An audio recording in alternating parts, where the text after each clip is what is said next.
Thank you.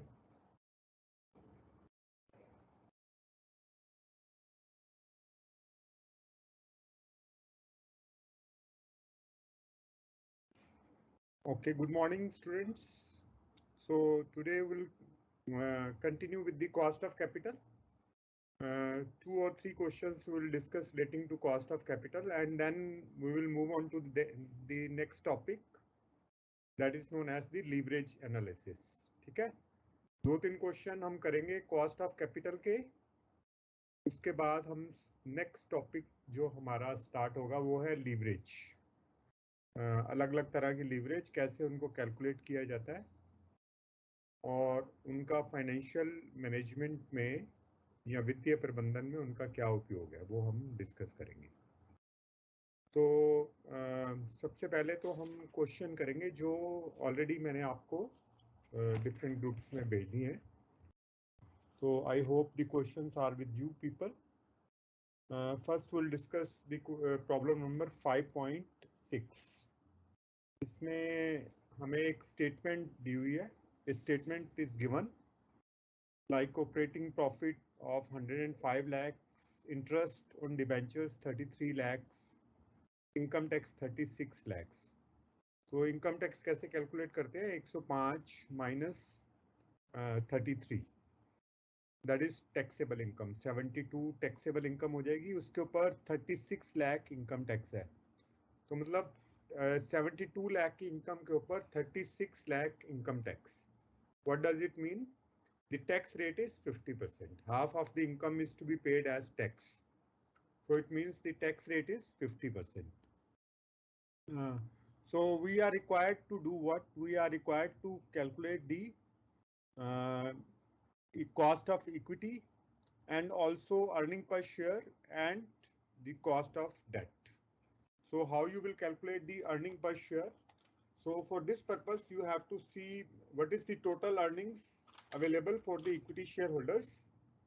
Total earnings which is available to the equity shareholders divided by the number of equity shares.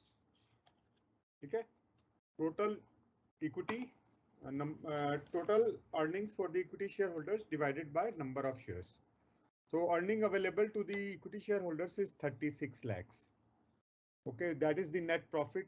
It is all available for the equity shareholders, and the number of shares are 2 lakhs. 200 lakhs means 2 crores divided by 10, because the cost of one share is 10. So first we'll calculate the number of equity shares. Okay, so number of equity shares is 200 lakhs.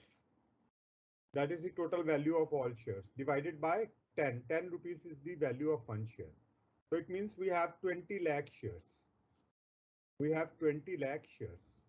And the earning available to the equity shareholders is 36 lakhs net income divided by number of shares 20 lakh. ठीक है, 36 lakh divided by 20 lakh.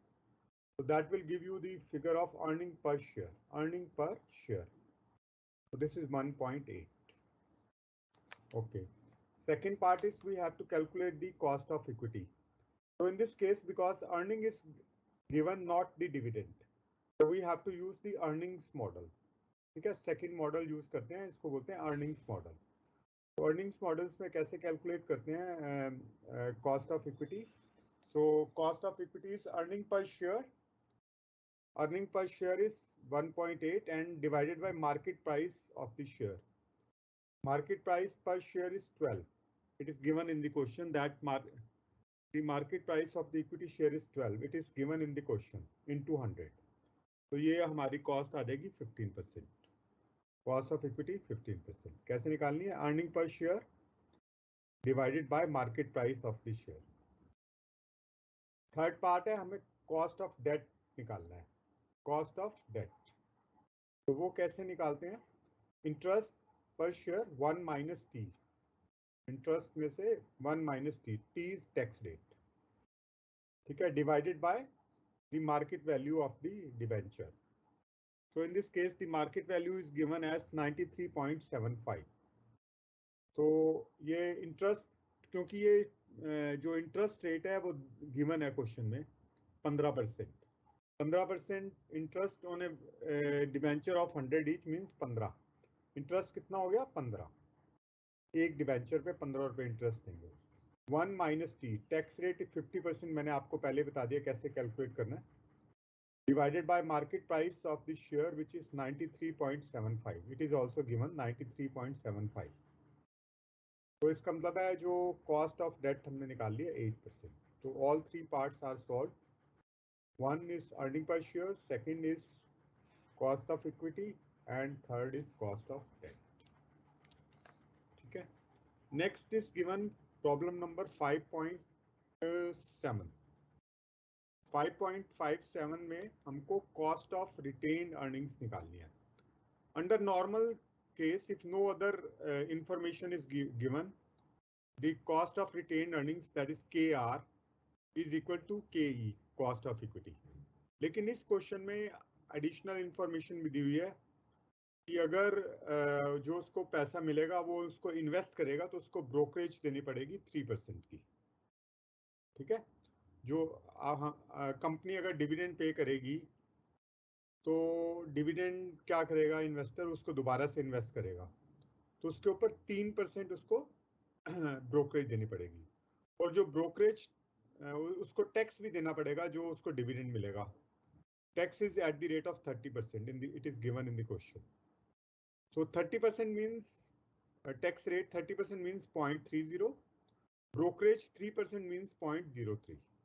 3% का मतलब होता है 0.03 और 30% का मतलब होता है 0.30। अब इसको हम इक्वेशन में रख देंगे। तो कॉस्ट ऑफ इक्विटी कितनी दी हुई है?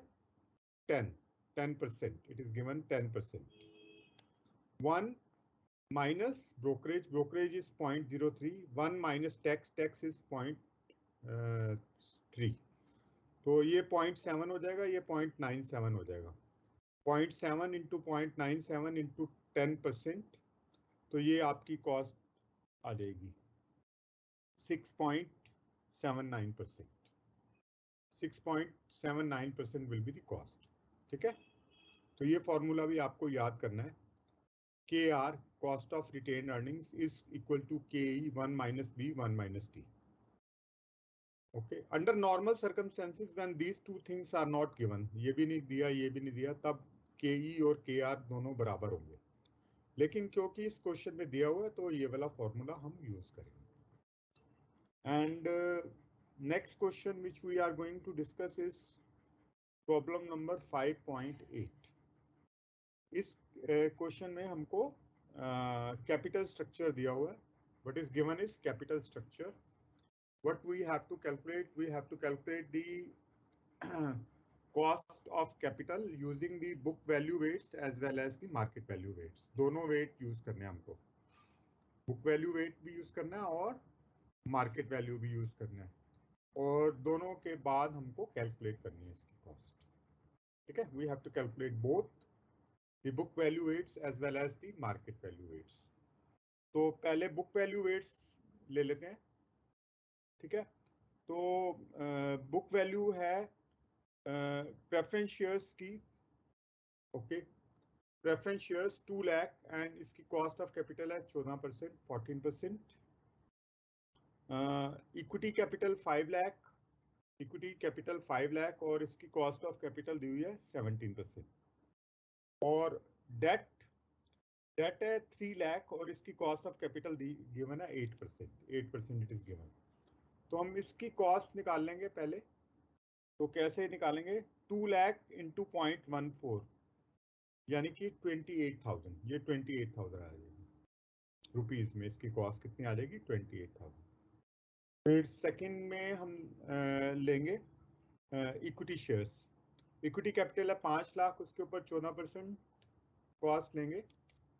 ओके, तो सॉरी 17% कॉस्ट लेंगे इसकी इक्विटी कैपिटल की, तो ये आ जाएगी आपकी 85,000। 5 lakh into 17% is 85,000। And finally the last is cost of debt 3 lakh 8%, तो 24,000 आ गई। तो ये तीनों कॉस्ट को हमने ऐड कर लिया। We have added all the 3 cost.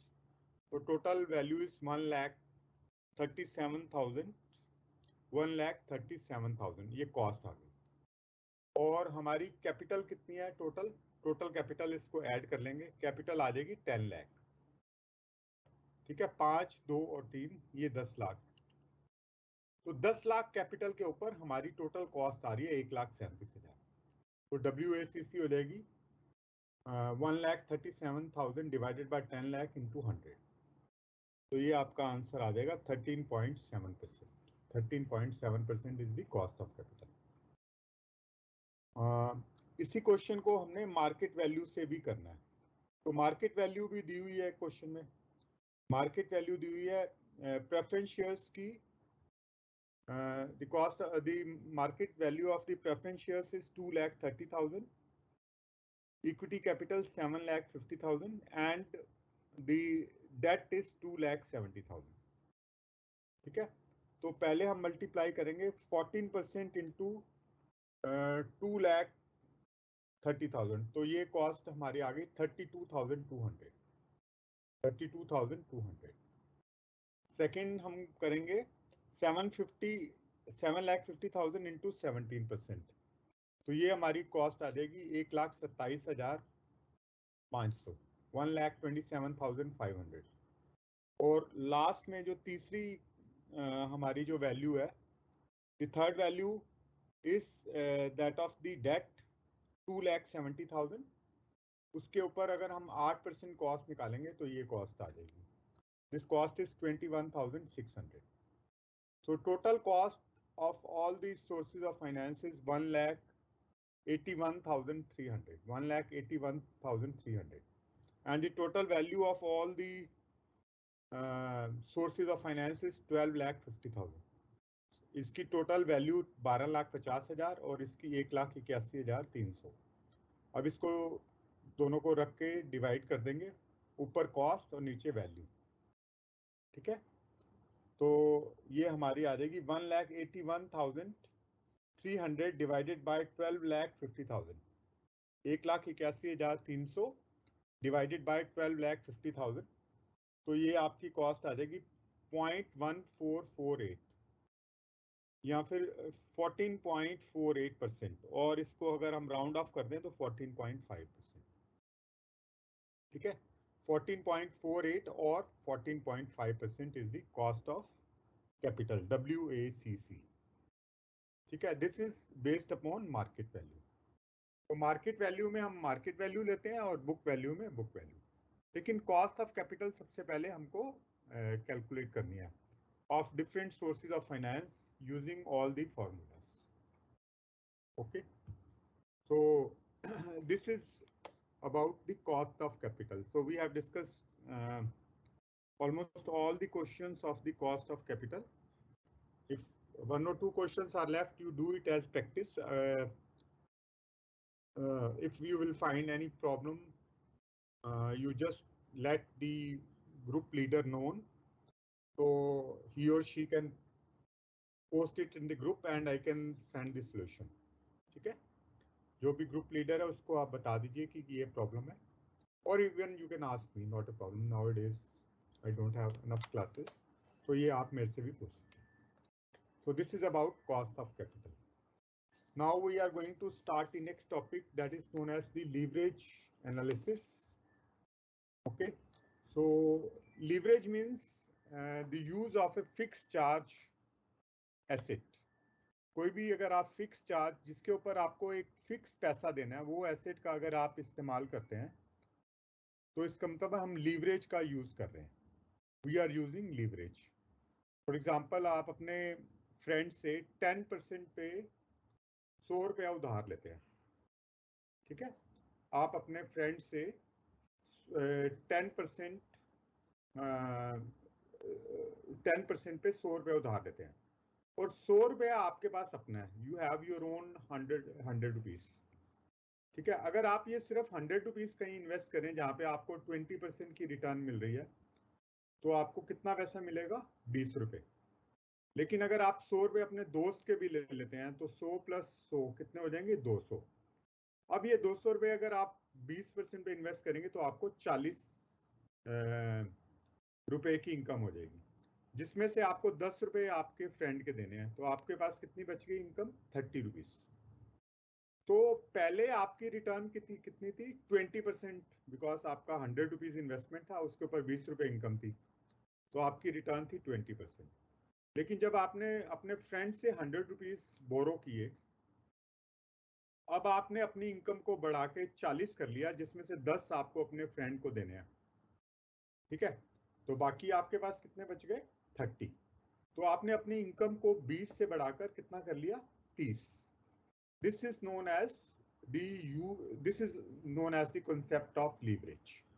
इसको हम लीवरेज बोलते हैं, यानी कि उधार लेकर उसको इन्वेस्ट करना, ताकि जो इक्विटी शेयर होल्डर्स हैं उनकी रिटर्न को हम बढ़ा दें, so that we can increase the return to the equity shareholders.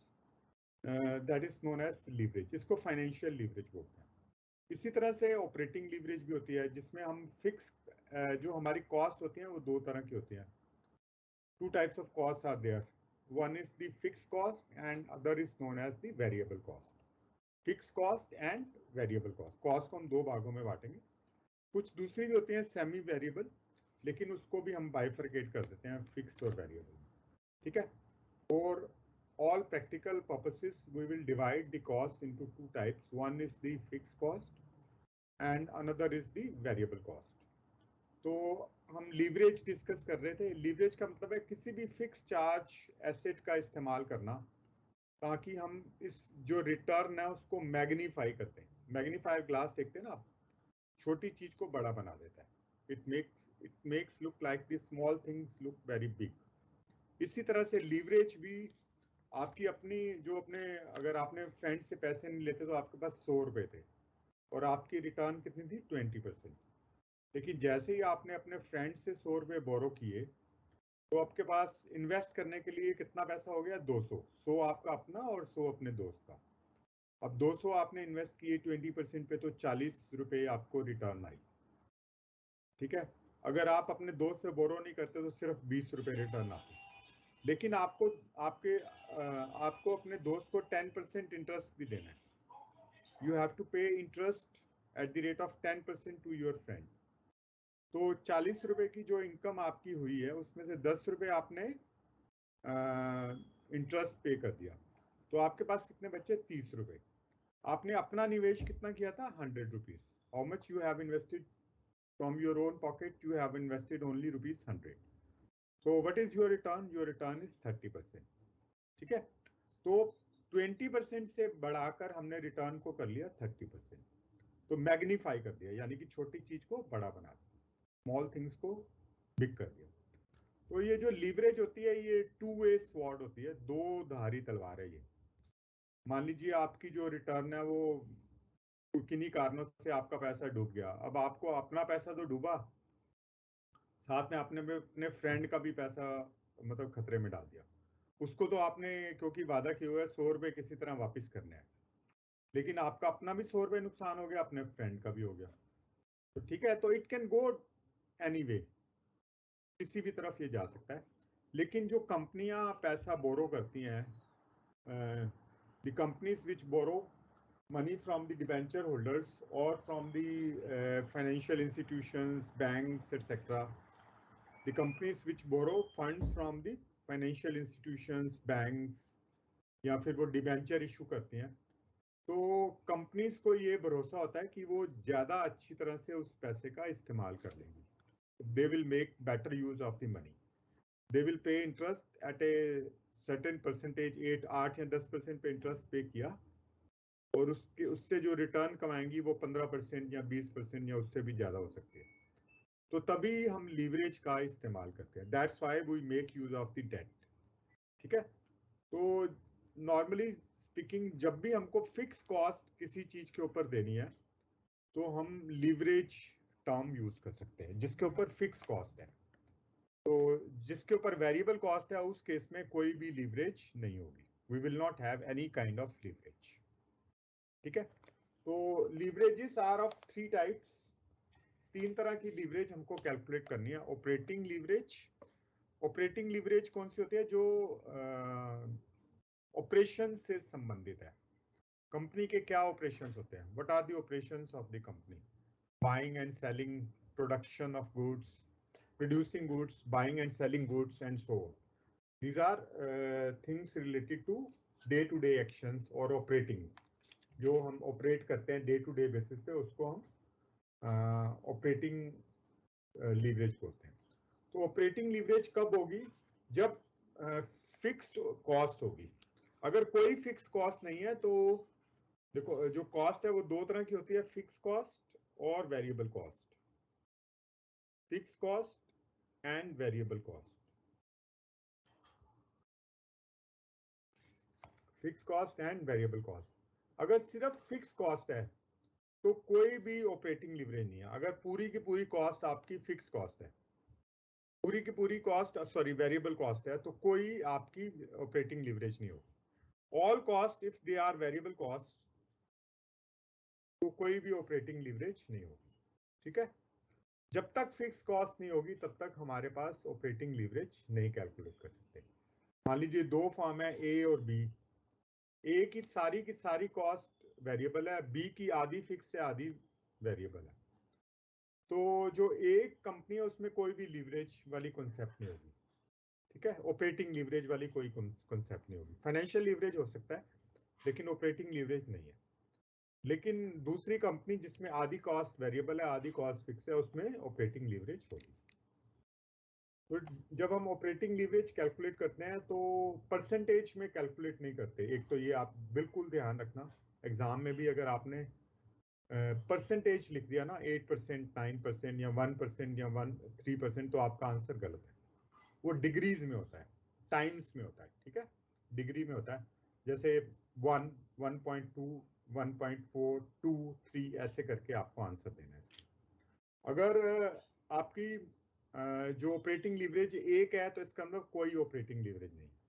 वो एक से ज्यादा होनी चाहिए तभी ऑपरेटिंग लीवरेज है. ठीक है. If operating leverage is equal to 1, it means there is no operating leverage. It must always exceed 1. वो एक से ज्यादा होनी चाहिए. ये दो चीजें होगी ध्यान में. अब हमको ऑपरेटिंग लीवरेज कैसे कैलकुलेट करनी है, इसका फॉर्मूला क्या है? तो इसके दो फॉर्मूले हैं. फर्स्ट है percentage change in EBIT divided by percentage change in sales. Percentage change in EBIT divided by percentage change in sales. तो अगर हम दो पीरियड्स की बात कर रहे हैं, if we are talking about two different time periods, ठीक है, तब हमको ये वाला फॉर्मूला यूज करना है. मान लीजिए इंफॉर्मेशन दी हुई है हमें फर्स्ट 6 मंथ्स की और सेकंड 6 मंथ्स की. फर्स्ट सेमेस्टर की और सेकंड सेमेस्टर की अगर हमें इंफॉर्मेशन दी हुई है और हम दोनों का कंपैरिजन कर रहे हैं तो हम ये वाला फॉर्मूला यूज करेंगे. The formula is percentage change in EBIT. EBIT में कितने परसेंट चेंज हुआ है दोनों पीरियड को कंपेयर करने के बाद, divided by percentage change in sales. Sales कितने परसेंट बढ़ी है या कम हुई है तो वो हो गया परसेंटेज चेंज इन सेल्स. ठीक है. तो it should always be greater than 1. Always be greater than 1. एक से ज्यादा होनी चाहिए. अगर एक से ज्यादा नहीं है तो इसका मतलब कोई ऑपरेटिंग लीवरेज नहीं. So this formula we will be using when information relating to two different time period is given. जैसे कि 2020 और 2021 की इंफॉर्मेशन दी गई है, या फिर फर्स्ट क्वार्टर और सेकंड क्वार्टर की इंफॉर्मेशन दी गई है, फर्स्ट 6 मंथ्स और सेकंड 6 मंथ्स की इंफॉर्मेशन दी गई है, तो ये वाला फॉर्मूला हम यूज करेंगे. ठीक है. तो please remember it. Second is the second formula is contribution over EBIT. ये वाला फॉर्मूला हम तब यूज करते हैं जब सिर्फ एक पीरियड की इंफॉर्मेशन दी गई है. मान लीजिए 2020 की इंफॉर्मेशन दी है, बस ऐसा लिखा हुआ, तब हम ये वाला फॉर्मूला यूज नहीं कर सकते क्योंकि परसेंटेज हम नहीं निकाल सकते. In that case we will be using this formula, contribution over EBIT, earning before interest and taxes. ठीक है. So this formula we will be using when information relating only to one period is available. This formula we will be using when information relating to two different time periods is available. So this is operating leverage. So you must remember both the formulas. In some questions some questions you may have to use both the formulas together. वो कैसे, अभी जब हम question solve करेंगे तो मैं आपको बताऊंगा कि दोनों फॉर्मूलों का यूज एक ही क्वेश्चन में हो जाता है कई बार, तो ये दोनों फॉर्मूले आपको यूज करने. Okay. Second type of leverage is known as the financial leverage. Financial leverage कब होती है? जब हमारे पास फिक्स चार्ज सिक्योरिटीज हो. सिक्योरिटीज दो तरह की होती हैं. एक के ऊपर हमें फिक्स चार्ज देना ही पड़ता है, जैसे कि प्रेफरेंस शेयर होल्डर्स को हमें फिक्स रेट से डिविडेंड देना है, और डिबेंचर होल्डर्स को हमें फिक्स रेट से इंटरेस्ट देना है. ठीक है. बैंक से बोरो किया तब भी हमें फिक्स रेट पे इंटरेस्ट देना है. तो अगर इस तरह की चीजें हमारे जो कैपिटल स्ट्रक्चर में मौजूद है, कैपिटल स्ट्रक्चर क्या होता है कि हमने कहां से पैसा लिया है, डेट से लिया है, इक्विटी से लिया है, रिटेन्ड अर्निंग से लिया है पैसा. ठीक है. So these are sources of finance. तो ये कितने परसेंट में इसको हमने यूज किया हुआ है, तो इन दोनों चीजों को अगर हम ऐड कर देंगे तो उसको वो बन जाता है कैपिटल स्ट्रक्चर. उसको बोलते हैं हम कैपिटल स्ट्रक्चर. तो कैपिटल स्ट्रक्चर में अगर हमारे पास डेट है या डिबेंचर है या कुछ ऐसी चीजें हैं जिसके ऊपर कि हमें फिक्स रेट से ब्याज देना है, we have to pay interest at the rate of fix rate. In that case we will have financial leverage. उस केस में हमारे पास वित्तीय लीवरेज या फाइनेंशियल लीवरेज होगी. ठीक है. नंबर एक थिंग. नंबर टू है कि अगर हमारे पास प्रेफरेंस शेयर कैपिटल है तब भी हम निकाल सकते हैं. If we have preference shares in our capital structure we can calculate the leverage, because in case of preference shares also we have to pay them dividend at a fixed rate. उनके ऊपर उनको जो dividend देते हैं वो हमें fix rate से देना पड़ता है. ठीक है. तो फाइनेंशियल लीवरेज कब कैलकुलेट कर सकते हैं? नंबर वन, जब डेट हो या कोई भी ऐसी सिक्योरिटी हो जिसके ऊपर फिक्स्ड रेट से इंटरेस्ट देना है या फिक्स रेट से डिविडेंड देना है, तब हम फाइनेंशियल लीवरेज कैलकुलेट कर सकते हैं. ओके. और कब कर सकते हैं फाइनेंशियल लीवरेज कैलकुलेट? जब हमारे पास प्रेफरेंस डिविडेंड हो. कब कैलकुलेट नहीं कर सकते? अगर किसी कंपनी का कैपिटल स्ट्रक्चर है जिसमें सिर्फ इक्विटी है या रिटेन्ड अर्निंग्स है. दो ही चीजें हैं. कौन कौन सी? इक्विटी कैपिटल और रिटेन्ड अर्निंग्स. कोई डेट नहीं है, कोई प्रेफरेंस डिविडेंड प्रेफरेंस शेयर्स नहीं है, तो क्या हम उस स्थिति में फाइनेंशियल लीवरेज कैलकुलेट कर सकते हैं? आंसर है नो. उस केस में हम फाइनेंशियल लीवरेज कैलकुलेट नहीं कर सकते. तो फाइनेंशियल लीवरेज हम कैलकुलेट करने के लिए हमारे पास तीन डिफरेंट फॉर्मूलाज हैं, 3 different formulas which you have to remember. तीनों फॉर्मूले हैं वो हमें याद करने पड़ते हैं. तो पहला है, अगर जो फाइनेंशियल लीवरेज है, percentage change in earning per share, percentage change in earning per share divided by percentage change in EBIT. Percentage change in earning per share यानी कि दो पीरियड का हम कंपैरिजन कर रहे हैं, 2020 और 2021. जैसे कि 2020 में अर्निंग पर शेयर थी 10, 2021 में बढ़ के हो गई 12, तो कितने परसेंटेज चेंज आया? 20%. यानी कि 2 रुपए बढ़ा ना, कितने बेस के ऊपर? 10, तो कितने परसेंट चेंज आया? 20%. तो 2/10, 20% चेंज होगा.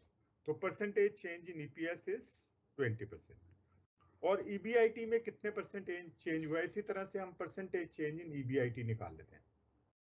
तो ये वाला फॉर्मूला हम तब निकालते हैं, यूज करते हैं, जब हमें दो डिफरेंट टाइम पीरियड्स की, जैसे कि Q1, Q2 या फिर first 6 months and second 6 months, या कि ईयर 20 और ईयर 21, ऐसी इंफॉर्मेशन दी हो दो डिफरेंट टाइम पीरियड्स की, तब हम ये वाला फॉर्मूला यूज करते हैं.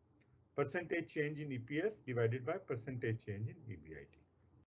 सेकेंड हमारा फॉर्मूला है, ये भी एक से ज्यादा होना चाहिए. It should also be greater than 1. अगर एक है तो कोई फाइनेंशियल लीवरेज नहीं है. इसका मतलब ये ऑल इक्विटी फॉर्म है.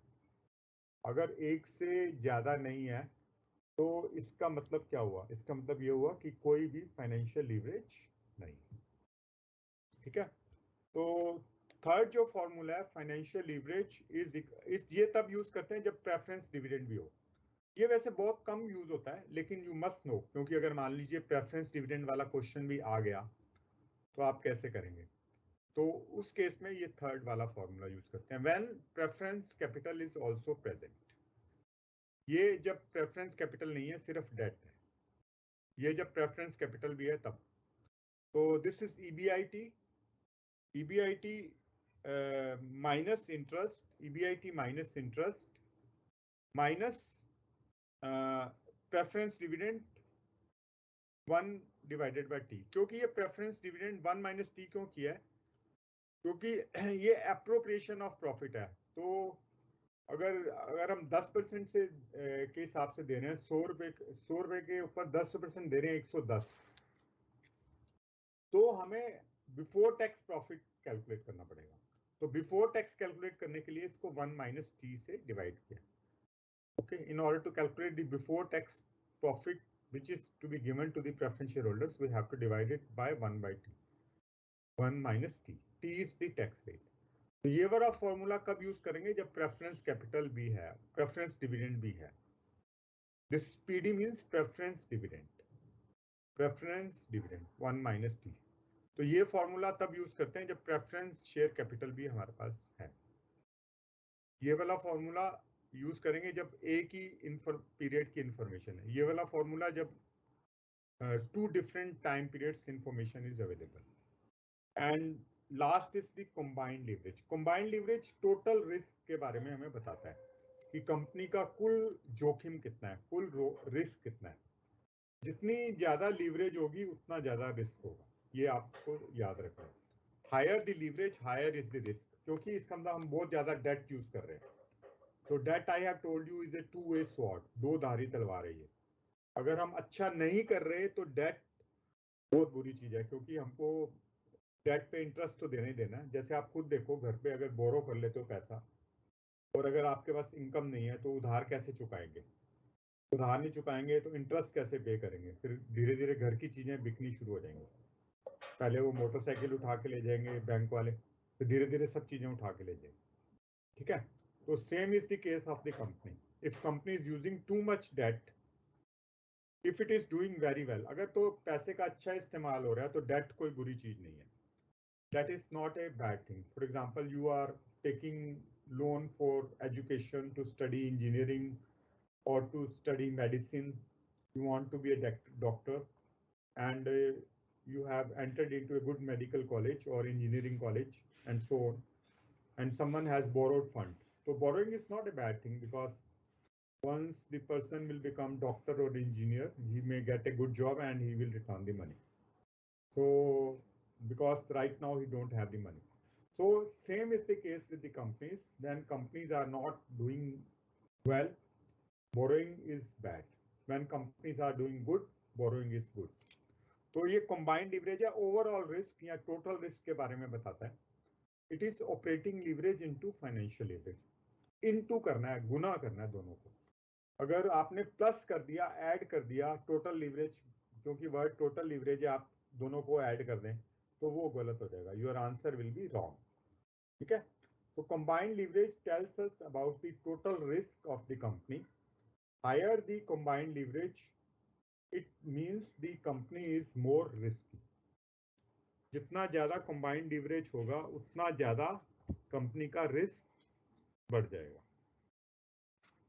ठीक है, तो ये फॉर्मूले आपको याद रखने हैं एग्जाम के लिए, और इन्हीं जो फॉर्मूलाज को हम यूज करके will solve the different problem. By using making use of these formulas will be solving the problems relating to leverage.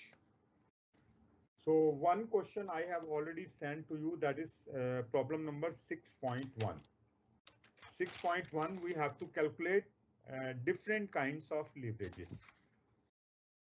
In this case, दो companies दी हुई हैं, A Limited और B Limited.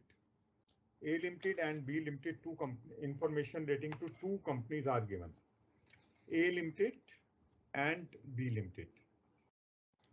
तो आप देखोगे कि दोनों कंपनी की जो इंफॉर्मेशन है वो एक ही पीरियड के लिए दी हुई है, एक ही टाइम के लिए दी हुई है, अलग अलग टाइम के लिए नहीं दी हुई। तो हम वो जो सिंपल वाले फॉर्मूलेज हैं वो फॉर्मूलाज हैं उनका इस्तेमाल करेंगे, ठीक है। Since the information relating to only one period is available, question मैंने ऑलरेडी आपको सेंड भी कर दिया ग्रुप में, सारे ग्रुप्स में 7-8 ग्रुप्स बने हुए हैं आपके। तो in all those groups I have send the question as well as the answer, but we will discuss it here how to solve this problem.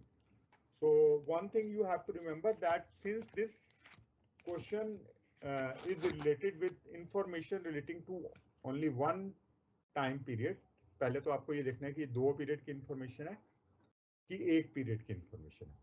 तो इस क्वेश्चन में एक ही पीरियड की इंफॉर्मेशन है, हालांकि ये जो इंफॉर्मेशन है वो 2 कंपनीज के बारे में दी हुई है।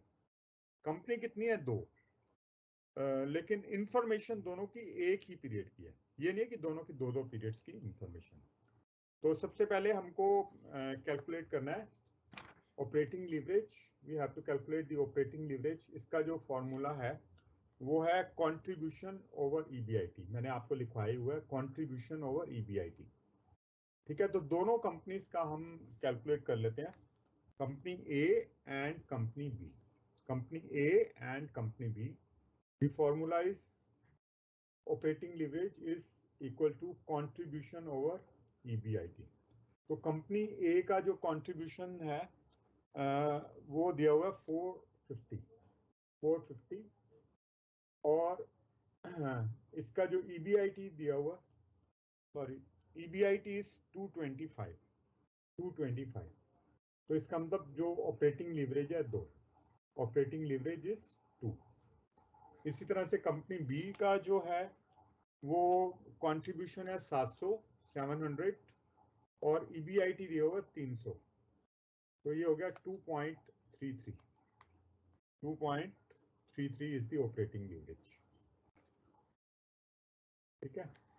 Second is the financial leverage. Financial leverage is EBIT divided by EBIT minus interest. EBIT ऊपर और नीचे है ईबीआईटी माइनस इंटरेस्ट। तो ईबीआईटी दिया हुआ 225 और ईबीआईटी माइनस इंटरेस्ट यानी कि 75 इंटरेस्ट होगा, तो ये है 150। 225 माइनस 75 इट इज 150। तो this is 1.5 for company A. For company B it is 300 EBIT. EBIT minus interest is 200 यानी कि 100 इंटरेस्ट होगा। तो again the financial leverage of both the companies is same 1.5. Now we have to calculate the combined leverage, that is operating leverage into financial leverage. Okay, so combined leverage is operating leverage into financial leverage. तो company जो ए है उसका है 2 into 1.5, 2 into 1.5, तो ये आ जाएगा 3। और जो कंपनी बी है, सॉरी, और कंपनी बी का है 2.33 इंटू 1.5, 2.33 इंटू 1.5, तो इसका आ गया 3.5। Question also says interpret the results, comment on the relative risk portion of them, risk position of the companies. तो हमें कमेंट भी करना है, तो कमेंट करेंगे जो कंपनी ए का जो अपना ऑपरेटिंग लीवरेज है वो कम है, कंपनी बी का ऑपरेटिंग लीवरेज ज्यादा है। इसका मतलब ऑपरेटिंग रिस्क कंपनी बी में ज्यादा है, कंपनी बी में ऑपरेटिंग रिस्क ज्यादा है और कंपनी ए में ऑपरेटिंग रिस्क कम है। फाइनेंशियल लीवरेज यानी कि कैसे उन्होंने पैसा इकट्ठा किया है, this is related with financing. Financial leverage is concern with financing, हमने पैसा कैसे इकट्ठा किया अपने बिजनेस के लिए। तो फाइनेंशियल जो रिस्क है दोनों कंपनीज में सेम है, 1.5 1.5, ठीक है। तो कंपनी बी का ऑपरेटिंग रिस्क ज्यादा है लेकिन फाइनेंशियल रिस्क दोनों का सेम है। और थर्ड केस आ जाता है कंबाइंड रिस्क। तो कंबाइंड रिस्क कंपनी बी का ज्यादा है क्योंकि इसकी जो ओवरऑल लीवरेज है, ओवरऑल लीवरेज इसकी ज्यादा है। इसकी ओवरऑल लीवरेज है 3.5, इसकी ओवरऑल लीवरेज है 3। तो इसका मतलब ये वाली company B is more risky as compare to company A. Company B is more risky as compare to company A. So this is how you will interpret or analyze the situation. Okay. So we still have the time. One more question we can discuss. Question I will be sending to you in the group. Solution I can discuss right now. So problem which I am going to take is 6.2. So in this case, sales is 20 lakhs. Sales is given as 20 lakh. If you have the book, as I have mentioned or I have stated to you, you can open the book. Variable cost is 14 lakh. Sales is, so contribution we will be getting is 6 lakh. I will just show you the statement. And fixed cost of 4 lakh. Fixed cost is 4 lakh. So first of all, we will prepare the statement. So we will get EBIT of 2 lakh. EBIT of 2 lakh and inclusive of interest. Interest is yes, 3 lakh. EBIT 3 lakh. After that, we have to deduct interest of 1 lakh. Okay. So EBIT minus or EBT is 2 lakh. So this statement we have to prepare. Only raw data is given. Raw data is given sales 20 lakh. Variable costs 14 lakh. Variable cost is 14 lakh. So sales minus variable cost, we will get contribution. Sales minus variable cost, 20 lakh minus 14 lakh, contribution will be 6 lakh. Minus fixed cost. Fixed cost is 4 lakh, but the question says जो 4 lakh fixed cost है उसमें 1 lakh interest भी include है. ऐसे दिया हुआ है कि fixed cost 4 लाख है, लेकिन जो 4 लाख की fixed cost है उसमें interest भी include है. तो हमको इंटरेस्ट को अलग करना है. तो बिना इंटरेस्ट के जो फिक्स कॉस्ट कितनी रहेगी 3 लाख, 3 लैक्स. ठीक है. This is fix cost excluding interest. Interest को अलग करने के बाद जो फिक्स कॉस्ट है वो 3 लाख है. तो टोटल हमारा अब ये क्या आ जाएगा, contribution minus fix cost, will get EBIT. EBIT 3 lakh. EBIT is 3 lakh, earning before interest and taxes. Minus interest, interest है 1 lakh. तो हमारा EBT, earning before taxes 2 lakh. Earning before taxes 2 lakh. So we have to calculate operating, financial and combined leverage. Operating, financial and combined leverage. तो same formula हमारा लग जाएगा. Operating leverage is EBIT. Operating leverage is contribution divided by EBIT. तो contribution है 6 लाख, तो operating leverage is 6 lakh divided by 3 lakh. So it is 2. ठीक है. Operating leverage 6 lakh divided by 3 lakh. ठीक है. Contribution over EBIT. So contribution is 6 lakh. EBIT is 3 lakh. So 3 lakh divided by 6 lakh divided by 3 lakh, it will be 2. Second is the financial leverage. Financial leverage is 3 lakh divided by 2 lakh. This is 1.5. 3 lakh divided by 2 lakh. Okay. So this is 3 lakh EBIT, or EBT, earning before taxes, is 2 lakh. So 3 lakh divided by 2 lakh, it is 1.5. अब हमारी combined leverage 2 into 1.5, 2 गुना 1.5, तो ये हमारी आ जाएगी 3. Combined leverage is 2 into 1.5, it is 3. 2 into 1.5, it is 3. Okay. So the question says, second part, if the firm decides to double its EBIT, अगर हम EBIT को double कर दें तो सेल्स में कितने % चेंज आएगा? इस केस में हमको सेकंड जो फॉर्मूला है वो वाला इस्तेमाल करना पड़ेगा. वो वाला फॉर्मूला क्या है? Percentage change in EBIT divided bye percentage change in sales. Percentage change in EBIT divided by percentage change in sales is operating leverage. तो ऑपरेटिंग लीवरेज ऑलरेडी हमने कैलकुलेट कर लिया. ऑपरेटिंग लीवरेज कितनी है? 2. अगर हम EBIT को डबल करना चाहते हैं, ठीक है, तो परसेंटेज चेंज इन EBIT कितना हो जाएगा? 100%. अगर 100% चेंज हो तभी डबल होगी ना. मान लो पहले 100 थी, अब डबल कितनी हो जाएगी? 200. तो कितने % चेंज हुआ?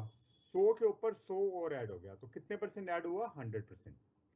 तो अगर हम डबल करना चाहते हैं तो इसका मतलब है 100% इंक्रीज इन EBIT. तो ये वाला फॉर्मूला हम यूज कर देते हैं. Okay. Financial operating leverage is percentage change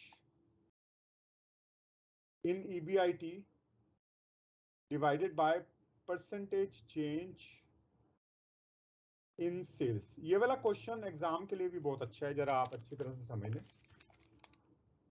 operating leverage is percentage change in EBIT divided by percentage change in sales. तो ऑपरेटिंग लीवरेज ऑलरेडी हम कैलकुलेट कर चुके हैं. कितनी है? 2. Operating leverage already we have calculated, और हम 100% चेंज चाहते हैं EBIT में. तो percentage change in sales calculate करनी है हमको. ये हम 100% चेंज चाहते हैं, EBIT को डबल करना चाहते हैं. पहले 100 था, उसको 200 करना चाहते हैं. तो इसका मतलब डबल 100% चेंज हो जाएगा EBIT. परसेंटेज चेंज सेल्स कितनी होगी ये हमने निकालना है. तो इसका मतलब है ये जो ये इधर चला जाएगा, this will go this side, तो इट मींस 50% चेंज. तो आपका आंसर आ जाएगा percentage change in sales is equal to 100% divided by 2. तो ये 50% आ गया. It is 50%. Answer is 50%.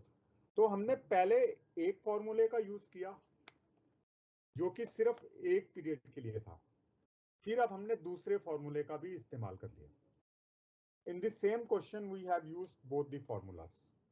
तो जब ये परसेंटेज वाले क्वेश्चन आते हैं ना कि इतने % इंक्रीज करना है, इतने % रिड्यूस करना है, तब आपको दोनों फॉर्मूलों का इस्तेमाल, you have to make use of both the formulas in the same question. एक ही क्वेश्चन में दोनों फॉर्मूले हैं, उसका आपको यूज करना है. तो this question is very good question for the purpose of examination. तो मैं इसको थोड़ा सा दोबारा से रिपीट कर देता हूँ. फर्स्ट हमको ये स्टेटमेंट बनानी है. Okay. Sales minus variable cost. Sales 20 lakh, variable cost 14 lakh, तो कंट्रीब्यूशन आप हमारा आ गया 6 लाख. Contribution is 6 lakh. ठीक है. Sales minus variable cost is contribution. Contribution minus fix cost. Fix cost 4 lakh दी हुई थी, लेकिन उसमें 1 लाख इंटरेस्ट था, तो एक्सक्लूडिंग इंटरेस्ट जो हमारी फिक्स कॉस्ट है वो 3 लाख है. Excluding interest our fix cost is 3 lakh, तो वो हम माइनस कर देंगे. 3 लाख आपकी आ गई EBIT. Minus interest. इंटरेस्ट कितना है? 1 लाख, तो 2 लाख आ गई. तो अब हमने, क्योंकि ये एक ही पीरियड की इंफॉर्मेशन है, तो सिंगल वाला फॉर्मूला हम यूज कर रहे हैं. पहले आपने ऑपरेटिंग लीवरेज कैलकुलेट किया, ठीक है, 6 लाख डिवाइडेड बाय 3 लाख 2. उसके बाद आपने फाइनेंशियल लीवरेज कैलकुलेट किया, 3 lakh divided by 2 lakh 1.5। Combined leverage 3, ये हमारा आंसर आ गया। अब ये कहता है कि अगर 100% चेंज है ईबीआईटी में तो सेल्स में कितना परसेंट चेंज हो। अगर हमको 100% चेंज करना है ईबीआईटी तो सेल्स में कितने परसेंट चेंज करें। तो इस केस में हमको ये ऑपरेटिंग लीवरेज का दूसरा वाला फॉर्मूला यूज करना है। ऑपरेटिंग लीवरेज ऑलरेडी हम कैलकुलेट कर चुके हैं, कितनी है 2 percentage change in EBIT divided by percentage change in sales. तो परसेंटेज चेंज इन ईबीआईटी हम 100 चाहते हैं, वी वांट 100%, तो ये 100% लिख दिया। परसेंटेज चेंज इन सेल्स कितनी होनी चाहिए ये कैलकुलेट करेंगे, ठीक है। तो ये 100% डिवाइडेड बाय 2 यानी कि 50% चेंज। तो अगर 50% चेंज सेल्स में हो जाएगा तो इसका मैग्नीफाइंग इफेक्ट पड़ेगा, इसका जो प्रभाव पड़ेगा उसके बराबर नहीं पड़ेगा बल्कि उससे ज्यादा पड़ेगा। It will be more than that. This is known as the magnifying effect. तो दिस इज 50%। तो अगर 100% ईबीआईटी को चेंज करना है हमको तो 50% सेल्स को चेंज करना पड़ेगा। We have to increase sales by 50% because the operating leverage is 2, क्योंकि operating leverage 2 है, ठीक है। So this is about the operating, financial and combined leverage, and also we have discussed the cost of capital. So 1 or 2 questions more I will be discussing. ये वाला जो question मैंने solve किया है इसको मैं ग्रुप में भी भेज दूंगा क्योंकि ये पहले नहीं भेजा। तो इसकी जो प्रॉब्लम नंबर है वो है 6.2। ओके, तो this is regarding today's class. Now it is time for your queries, your questions, your problems from the topic which we have discussed today. Okay, show question answer.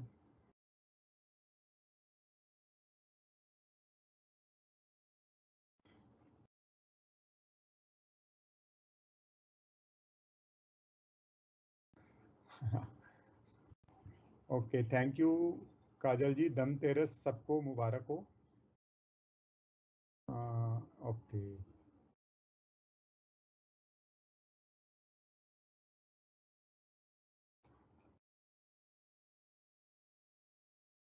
yes, I do write the question number as well.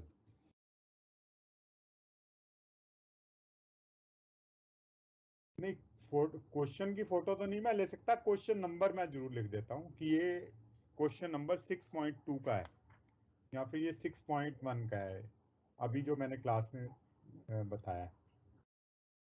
ठीक है बच्चे, okay, it's a minor problem. अगर आपको ढूंढना भी पड़ता है तो ये अच्छी बात है, कम से कम आपको ये तो पता हो कि ये कौन से क्वेश्चन का आंसर है।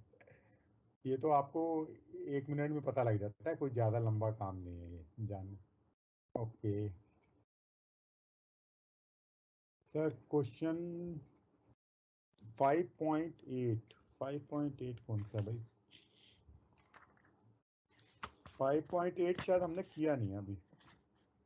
5.7 तक, हाँ 5.8 तो इजी है।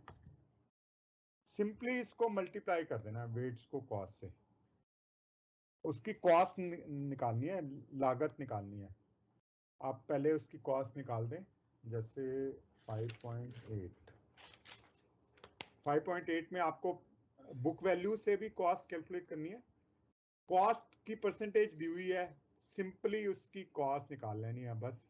क्या करना है, बहुत ही सिंपल क्वेश्चन है। 2 लाख के ऊपर 14% कितना होता है? 28,000। 5 लाख के ऊपर 17% कितना होता है? 85,000। 3 लाख के ऊपर 8% कितना होता है? 24,000। तीनों को ऐड कर दो तो टोटल कैपिटल आपकी दी हुई है 10 लाख। इसी तरह से मार्केट वैल्यू कैलकुलेट करना है। बहुत ही इजी क्वेश्चन है, इसमें तो कुछ भी नहीं करना बच्चे, इससे इजी तो कुछ भी नहीं है फाइनेंशियल मैनेजमेंट में। ओके, 0.50, 0.50 कौन से क्वेश्चन में शेफाली? 0.50 तो कहीं भी नहीं है, 50% होगा। हाँ, टैक्स रेट है 50%। हाँ 0.50 का मतलब है टैक्स रेट। टैक्स रेट हमने निकाल लिया था ना बच्चे। टैक्स रेट कैसे निकाला है? 130 रुपए की इनकम है, उसमें से 33 रुपए हमने इंटरेस्ट का पे किया, तो बाकी इनकम कितनी बच गई? 72। 72 के ऊपर हम 36 टैक्स दे रहे हैं, तो कितने परसेंट दे रहे हैं? 72 रुपीज अगर हमारी इनकम है और उसके ऊपर हम 36 रुपीज टैक्स पे कर रहे हैं, तो इसका मतलब 50% पे कर रहे हैं। 50% को अगर आप पॉइंट में कन्वर्ट करेंगे तो वो 0.50 हो जाएगा। ठीक है, I hope it is clear. 0.50 means 50% tax. कैसे 50% टैक्स निकाला है? 72 रुपीज की इनकम के ऊपर हम 36 रुपीज टैक्स पे कर रहे हैं। Okay, on an income of 72 we are paying tax of 36. It means it is 50%. I hope your query is solved. बच्चे अगर आप पहली क्लास अटेंड कर रहे हो तो ईबीआईटी क्या है अभी? Earning before interest and taxes. You must be regular. ये ईबीआईटी की कॉन्सेप्ट तो कितनी क्लासेस से चल रही है? Earning before interest and taxes, इसको ईबीआईटी बोलते हैं, ऑपरेटिंग इनकम भी बोलते हैं। ठीक है,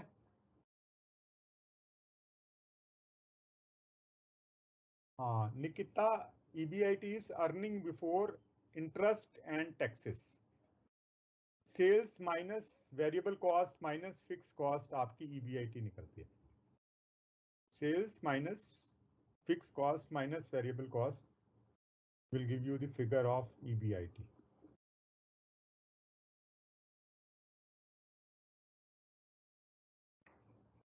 अरे 3.495 अप्रोक्सीमेटली 3.5 होता है, ये ठीक है।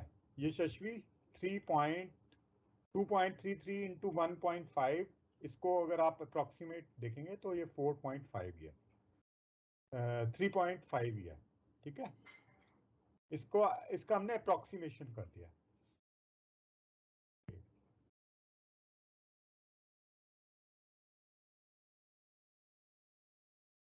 I am not teaching HRM, so I am not concerned with that. So even all these groups I have not made, your friends have made, and they have included my number. I'm just sending the notes. I have made only one group in which I am the admin. Otherwise, all the groups have been created by the students themselves, and they have included my name. You can ask one of your friends. Shivang Goyal. Shivang, आप ना मुझे मेरा number है 7011039821, 7011039821। आप मुझे message कर देंगे, मैं आपको ग्रुप का लिंक फॉरवर्ड कर दूंगा। व्हाट्सएप का मैसेज करेंगे, I will forward you the group link.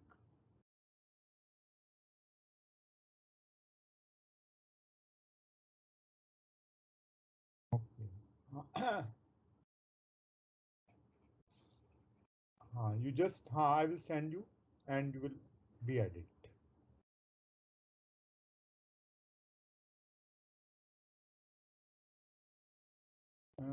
ये क्या है? Degree of financial leverage. Financial leverage मैंने आपको बता दिया ना, जैसे आप अपने फ्रेंड से पैसा उधार लेके अपनी इनकम को डबल कर सकते हैं या 1.5 गुना कर सकते हैं या किसी 1.5 गुना कर सकते हैं, तो उसको फाइनेंशियल लीवरेज बोलते हैं। यशस्वी thank you.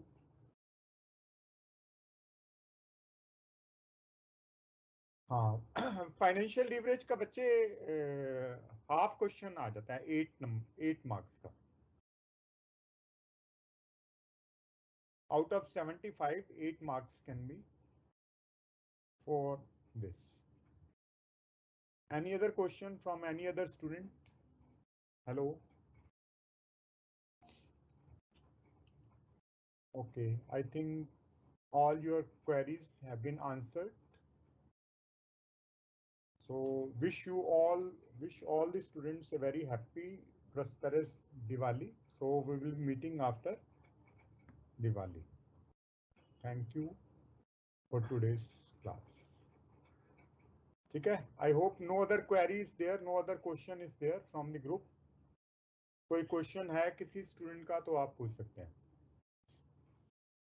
Otherwise it's all over from my side for today's class.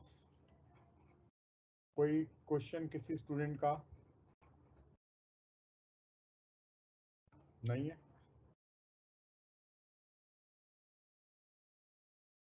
Just go through the contents and see if any question is there.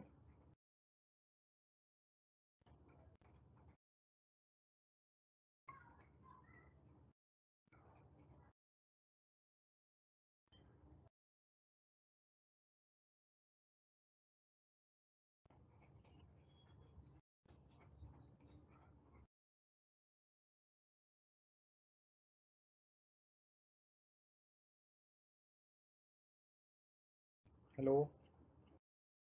Okay. No other question. 8 marks का question आएगा आयुष. हाँ Shubhangi, thanks very much, and also thank you Kajal. Happy Diwali once again to all of you. Be safe, stay away from crackers. ठीक है, पटाखे नहीं फोड़ने, supreme court का order है. Okay, thank you very much all of you.